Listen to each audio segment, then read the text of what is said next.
Buenos días, hermanos. En este domingo 24 de mayo vamos a empezar nuestro culto. Espero que se encuentren bien todos. Damos gracias a Dios y Padre de nuestro Señor Jesucristo por las bendiciones espirituales que Cristo nos trajo del cielo. Dios hizo todo eso para que lo alabemos por su grande y maravilloso amor. Gracias a su amor nos dio la salvación por medio de su amado Hijo. Efesios 1, 3 y 6. El culto sincero del pueblo de Dios. Alabemos al Dios y Padre de nuestro Señor Jesucristo, que nos ha hecho hacer de nuevo y nos ha dado una vida con esperanza. Esto lo ha hecho Dios por su gran amor hacia nosotros y por el poder que mostró cuando resucitó a Jesucristo de entre los muertos, y de que nos dará todo lo que nos ha prometido y que tiene guardado en el cielo. Ustedes confían en Dios y por eso Él los protege con su poder, para que puedan ser salvos tal y como está planeado para los últimos tiempos.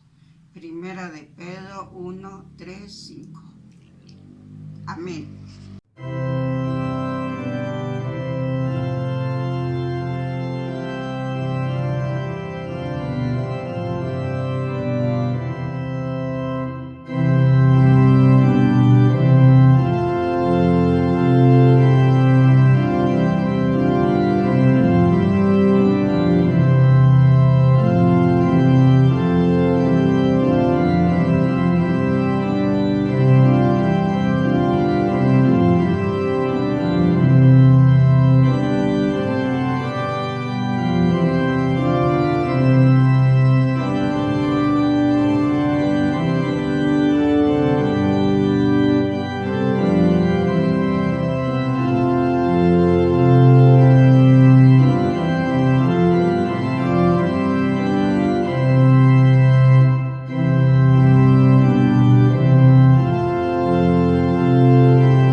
Tocando las puertas del cielo.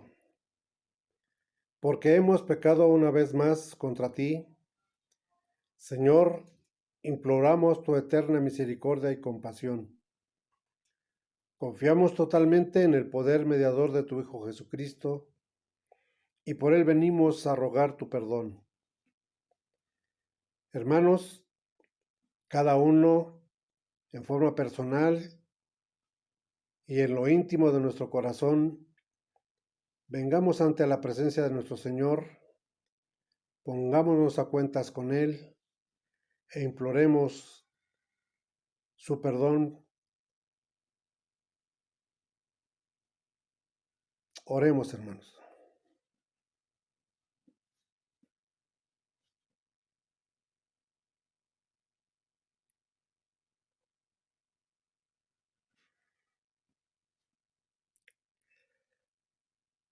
Padre Celestial,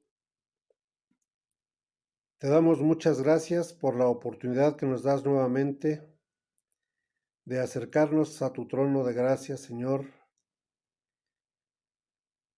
sabiendo que somos insuficientes, Señor, y que solo por tu gracia podemos ser aceptos delante de ti. Tu iglesia, Señor, la iglesia visible, repartida en todas las partes del mundo, pero especialmente, Señor, esta comunidad de hijos tuyos, por el tiempo que estamos viviendo, recluidos cada quien en nuestras casas, pero también en forma general y en forma personal, nos acercamos a ti, Señor, para hacer de nosotros las promesas que tú tienes en tu santa palabra, porque eres justo y bueno y perdonarás nuestro pecado. Señor, confiamos en que cada uno de nosotros arrepentidos te pedimos perdón porque no hemos sentido compasión por el que sufre. No hemos acudido, Señor, con aquellos que tienen hambre y que no tienen que comer, y nosotros no hemos compartido de lo mucho que tú nos das. Te pedimos perdón porque en medio del sufrimiento de tantas gentes no hemos tenido el tiempo suficiente para hablar con cada uno de ellos, con los que sufren, Señor, con los que conocemos porque viven errantes y no conocen de ti, Señor. Perdónanos por todo. Te rogamos, Señor, que nos des todo aquello que es menester para poder estar aceptos delante de ti, y que solamente a través de la presencia de tu Hijo Jesucristo y de la acción del Espíritu Santo en nuestras vidas es como podemos, Señor, estar limpios delante de ti. Te rogamos todo esto, el perdón de nuestros pecados, en el nombre de nuestro Señor Jesucristo. Amén. Todos juntos, hermanos, ahora confesemos nuestra fe en el perdón de nuestros pecados en forma unida, Señor. Pero Dios es misericordioso y muy compasivo, y su amor por nosotros es inmenso. Por eso, aunque estábamos muertos por culpa de nuestros pecados, Él nos dio vida al resucitar a Cristo. Nos hemos salvado gracias al amor de Dios. Efesios 2, 4 y 5. Buenos días, les doy gracias a Dios por sus bendiciones y por los cuidados que ha tenido con nosotros. Le pido que siga bendiciéndonos y pido que todos estemos bien. Nosotros bien, gracias a Dios. Ahora sí, si Dios quiera que ya salgamos, nos veremos de nuevo otra vez allá, todos para abrazarnos como hermanos. Y ahora sí recuerden que dice Dios, mira, que Mira que te mando que te esfuerces, seas valiente, no temas ni desmayes, porque yo soy Jehová tu Dios, que estaré contigo en donde quiera que estés.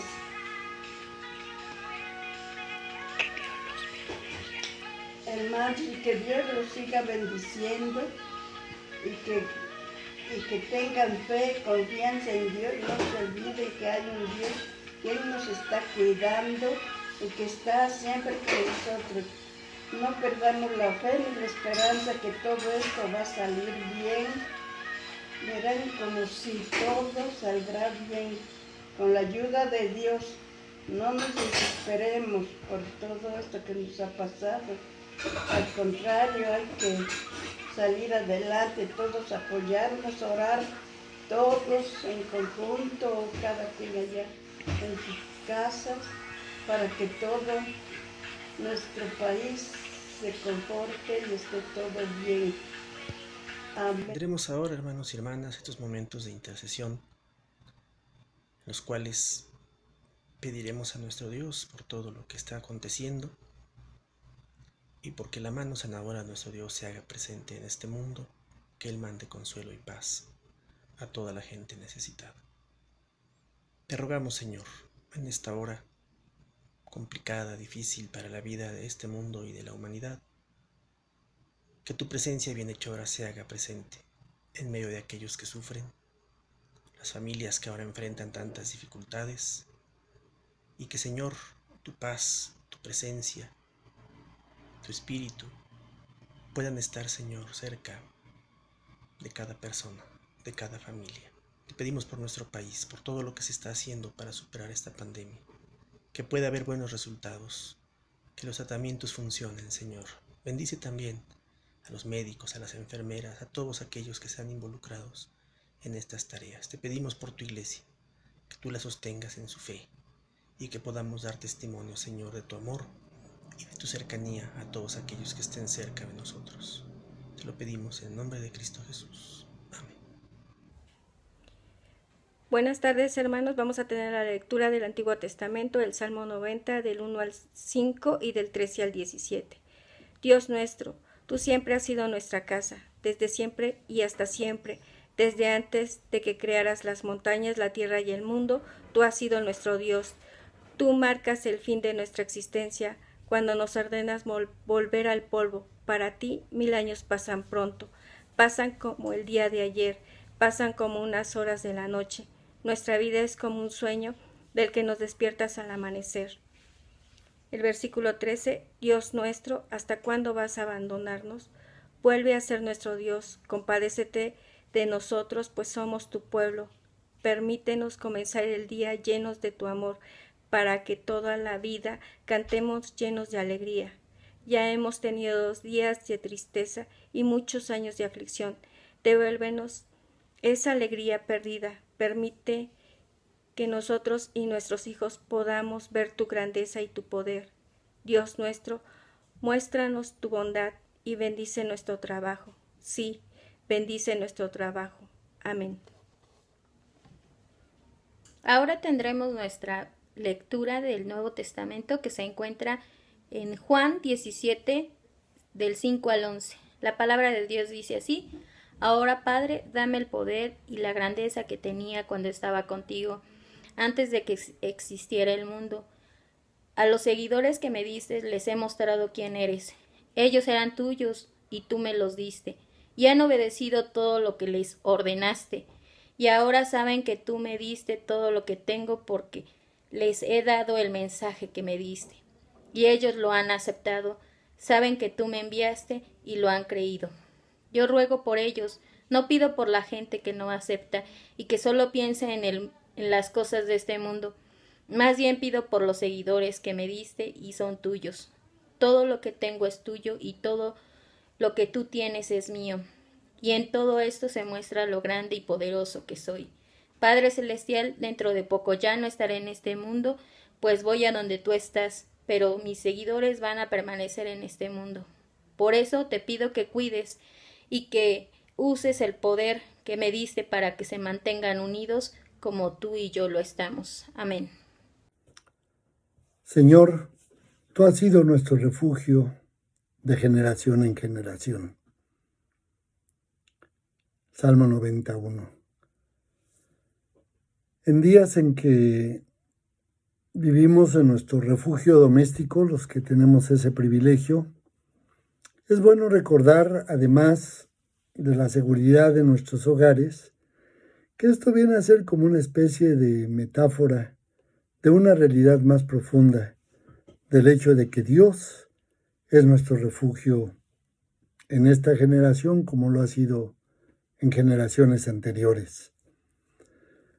Moisés, que hace esta oración del Salmo 90, seguramente hacía esta afirmación porque podía mirar hacia atrás en la historia y recordar y confirmar esa realidad de que generación tras generación Dios ha sido nuestro refugio, no nos ha fallado. Podríamos citar, por ejemplo, a Abraham, que vive situaciones límite en su vida, varias de ellas. Una de ellas, cuando hay una hambre tremenda en la tierra, y que tiene que huir al país cercano, porque es la única manera de salvar la vida y la de su familia, refugiándose donde hay trabajo y hay comida, como tantas situaciones contemporáneas. En ese contexto, a pesar de la fragilidad de la vida, de las muchas cosas que no se pueden controlar en esas situaciones, Abraham experimenta la realidad de que Dios es nuestro refugio. A pesar de sus faltas, a pesar de sus errores, él ve la presencia fiel de Dios en su vida, de ese Dios que le ha llamado. Su hijo Isaac, otro caso similar. De Isaac no leemos en la historia bíblica grandes acciones de fe o grandes faltas morales. Es simplemente una persona ahí, ¿verdad? En medio, ni bien ni mal. Vive su vida, una situación en muchos sentidos muy pasiva. Los mismos padres le tienen que conseguir a la esposa. No vemos ninguna de esas situaciones y sin embargo, en un momento en su vida, cuando ya no están papá y mamá para ver por él, experimenta una grave crisis en su vida, muy parecida a la de su padre. Hay una gran hambre en la tierra y tiene que huir para salvar la vida, para sobrevivir, él y su familia. Y es en ese contexto que Dios le aparece y le dice: Isaac, yo soy el Dios de tu padre Abraham, y yo voy a estar contigo, yo voy a ser tu refugio. Y para Isaac ese es un momento de profesión de fe, ese es un momento en que la crisis lo ayuda a encontrar en Dios el refugio que todo mundo necesita. Jacob, otro caso interesantísimo, ese sí, un hombre maloso, abusivo, el mismo nombre, su nombre lleva su profesión, hace profesión de fe con su nombre, y es un hombre engañador, suplantador, tracalero.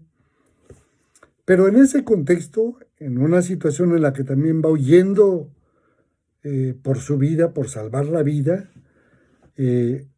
la primera noche que está en el campo, ahí abandonado, huyendo, temeroso, sin saber lo que el futuro le depara, Dios viene en un sueño y le dice a Jacob: yo soy el Dios de tus padres, Abraham, Isaac, y estoy aquí para cumplir mis promesas a ellos. Yo voy a estar contigo, y te llevaré y te traeré, y no te dejaré hasta que cumpla todas mis promesas de bien para tu vida. Y Jacob lo experimenta, no porque lo merezca, no porque sea una gran persona, sino porque Dios es grande, porque Dios es fiel y misericordioso. Otra confirmación de esa realidad. Dios ha sido nuestro refugio generación tras generación. Moisés podía hablar de su propia experiencia. Podía pensar en los 400 años de esclavitud en Egipto. José es otro caso extraordinario, de aquel que en medio de los sinsabores, de los terribles experiencias de la vida que experimenta de parte de sus propios hermanos, Dios es su refugio. cuando pareciera que el universo se ha vuelto contra él, que todo está confabulado en su contra, ahí encuentra el refugio y la bondad de Dios en su vida. La nación de Israel, 400 años de largo cautiverio en Egipto. Doloroso, sin duda, uno ni se imagina. A menos que uno piense de alguna manera en los 500 años que llevamos ya bajo los grandes imperios que ha habido en este mundo, como pueblos latinoamericanos y caribeños. Pero Dios es su refugio y ellos lo descubren en medio de sus circunstancias trágicas, difíciles, opresivas, de constante dolor y sufrimiento. Ahí está Dios presente con ellos y finalmente los libra de la esclavitud. Con Moisés viven la realidad de 40 años en el desierto, donde la vida ni siquiera está en un sentido en sus manos, donde tienen que vivir día con día dependiendo de la bondad y de la misericordia de Dios. Tremenda lección para esa nación que habría de vivir el resto de sus días bajo los cuidados y el llamado de Dios. Y Moisés lo vivió día con día en medio de las rebeldías y de la obstinada violencia del pueblo. Dios está presente con ellos. Y Moisés podía mirar hacia atrás en su propia experiencia y decir, Dios ha sido nuestro refugio generación tras generación. No necesitamos detenernos con Moisés porque podemos mirar muchos hitos en la historia sagrada, momentos clave, grandes momentos, grandes periodos de la vida de la nación, en los que Dios se mostró como un refugio para ellos. Los días de los jueces, donde los pueblos como oleadas constantes llegaban a saquear a la nación, esperaban los días de la cosecha para robarles toda la comida, donde vivían en verdaderas situaciones de precariedad y de asaltos continuos de sus enemigos, no gratuitamente porque era un pueblo rebelde y se entregaban a la maldad y a la perversión, pero a pesar de ellos mismos, cuando clamaban a Dios, Dios los escuchaba y fue para ellos un refugio.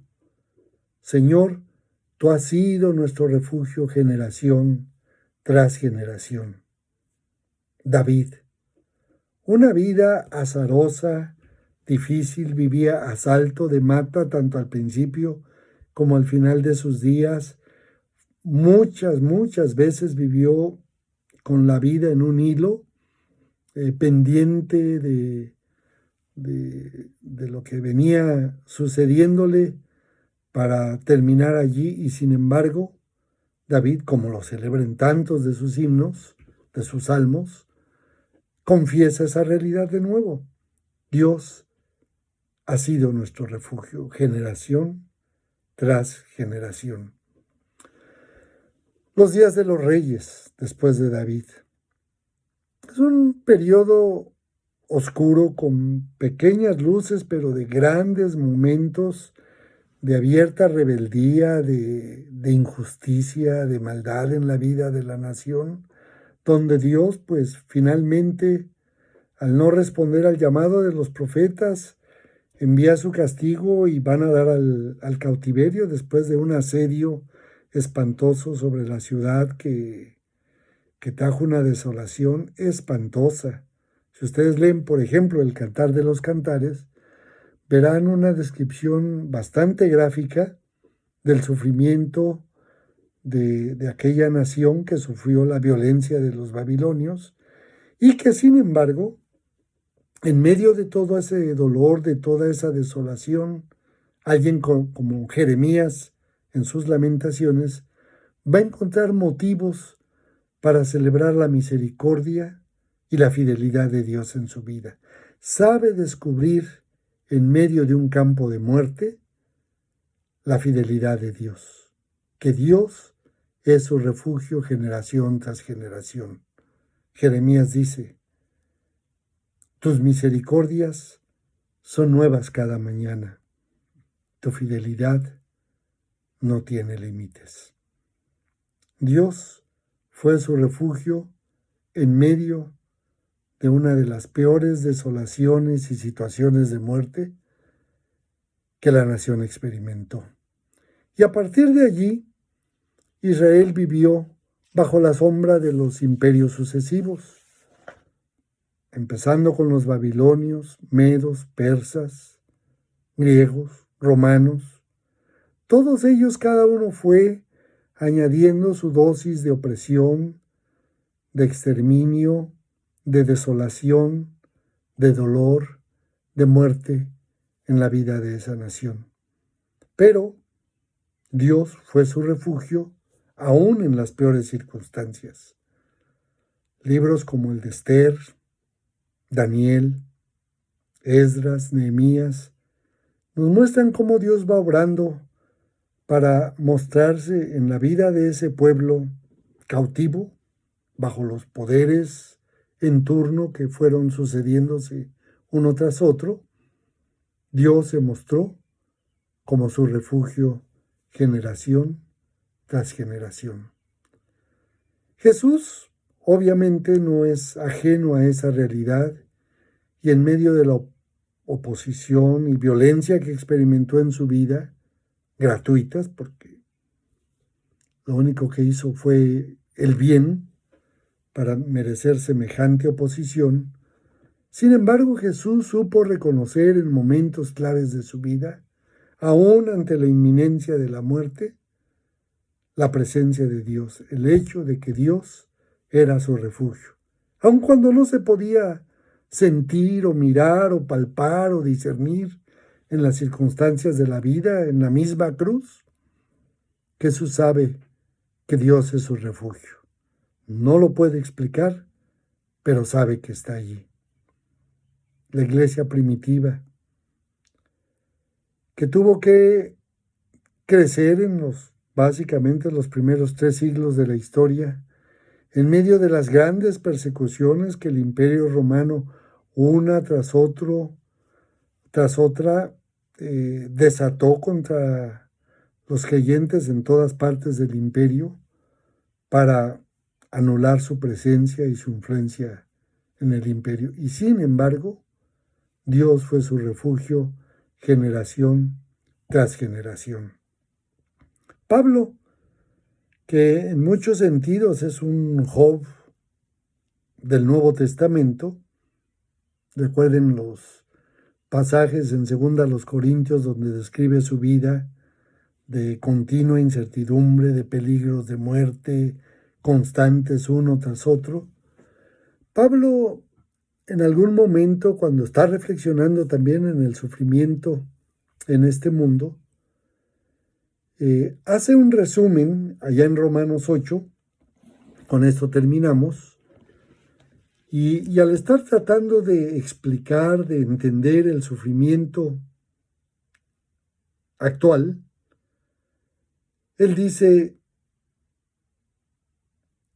en nuestra debilidad, el Espíritu acude a ayudarnos, porque no sabemos ni siquiera qué pedir. Pero el Espíritu mismo intercede por nosotros con gemidos indecibles que no se pueden expresar con palabras. No sabemos, en muchas de las circunstancias, ni siquiera qué pedir. Pero sabemos que Dios dispone todas las cosas para el bien de quienes lo aman. En otras palabras, dice Pablo, Dios sabe sacar el bien aún de las peores circunstancias para nuestra vida. Y podemos vivir en medio de las peores circunstancias, que Pablo vivió en abundancia, podemos vivir con una plena certeza de que Él, Dios, es nuestro refugio, generación tras generación. Y termina aquí en Romanos 8, concluyendo con estas palabras. ¿Qué pues diremos frente a esto? Si Dios está con nosotros, ¿quién puede estar contra nosotros? El que no escatimó ni siquiera a su propio Hijo, sino que lo entregó por todos nosotros, ¿cómo no habrá de darnos generosamente junto con Él todas las cosas? ¿Quién acusará a los escogidos de Dios si Dios es el que los justifica? ¿Quién condenará si Cristo es el que murió, el que también resucitó, el que está sentado a la diestra del Padre y que intercede por nosotros continuamente? ¿Quién nos apartará del amor que Cristo tiene por nosotros? ¿Tribulación? ¿Angustia? ¿Persecución? ¿Hambre? ¿Pobreza? ¿Peligro? ¿Violencia? ¿Coronavirus? En todas estas cosas, dice Pablo, somos más que vencedores por medio de aquel que nos amó. Y por eso estoy convencido, dice Pablo, de que ni la muerte, ni la vida, ni ángeles, ni principados, ni potestades como las que tenemos que sufrir acá en USA, que son peores. En este caso es peor el remedio que la enfermedad, porque son tan letales, es tan letal este gobierno como el mismo coronavirus, o quizás un poco peor. Nada de eso, ni principados, ni potestades, ni gobernantes de este mundo, ni lo presente, ni lo porvenir, ni lo alto, ni lo profundo, ni ninguna cosa en toda la creación podrá apartarnos del amor que Dios nos ha manifestado en Cristo Jesús. Vivamos con esa confianza. Al vivir nuestro refugio en estos días, recordemos la realidad profunda del refugio que Dios es para nosotros. Que Dios ha sido nuestro refugio generación tras generación. La nuestra no es excepción y la nuestra, como las anteriores, ha de celebrar en su momento la bondad de Dios que nos ha sacado adelante. Que Dios nos bendiga. Dios nos ha dado diferentes dones según lo que Él quiso dar a cada uno. El que da, hágalo con sencillez. El que ayuda a los necesitados, hágalo con alegría. Romanos 12, 6 al 8. Bendito Dios y Padre Santo, damos gracias, Señor, por esta ofrenda, Señor, que deposita tu pueblo en este momento, Señor. Te rogamos, Padre Santo, que sea para beneficio de tu obra en este lugar, oh Padre. Bendice al dador alegre, Señor, y aquel que no lo pueda hacer también bendícelo. Porque todo te lo pedimos en el nombre de Cristo, nuestro bendito Salvador, a quien merece la honra y la gloria desde ahora y para siempre, Señor. Amén.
Hermanos y hermanas, recibamos la bendición del Señor, que se encuentra en 1 de Pedro, capítulo 5, versículos 7 y 10. Así que pongan sus preocupaciones en las manos de Dios, pues Él tiene cuidado de ustedes. Pero después de que ustedes hayan sufrido por un poco de tiempo, Dios hará que todo vuelva a estar bien y que ustedes nunca dejen de confiar en Él.